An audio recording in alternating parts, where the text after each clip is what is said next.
مسیح خدا یسوع کے نام میں آج صبح آپ سب کی سلامتی ہو۔ آپ کی سلامتی ہو۔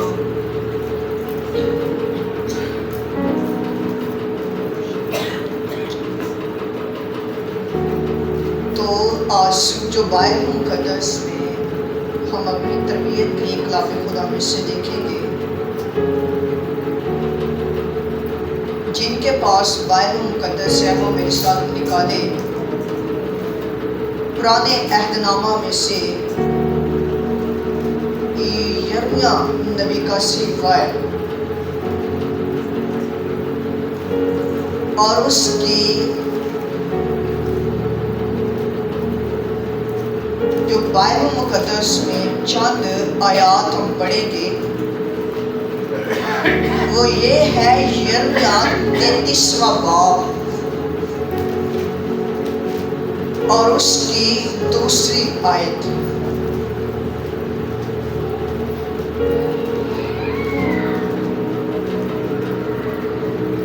یرمیہ نبی کا صحیفہ ہے اور اس کا 33واں باب ہے اور اس کی دوسری آیت بائبل مقدس میں لکھا ہوا ہے،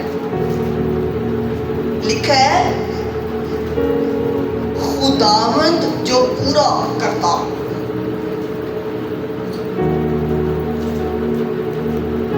اور بناتا اور قائم کرتا ہے، جس کا نام یہوہ ہے، یوں فرماتا ہے کہ مجھے پکار اور میں تجھے جواب دوں گا اور بڑی بڑی اور گہری باتیں جن کو تو نہیں جانتا تجھ پر ظاہر کروں گا۔ خداوند کا پاک کلام پڑھے اور سنے جانے پر خداوند کی برکت ہو۔ بائبل مقدس میں یہ چند آیات جو ہم نے پڑھی ہے لکھا ہوا ہے، پہلی آیت جو غور کریں اس کا جو آدھا حصہ لکھا ہے کہ خداوند کا کلام دوبارہ اس پر نازل ہوا، یعنی کس پر نازل ہوا کہ خداوند کا کلام یرمیہ پر دوبارہ سے نازل ہوا۔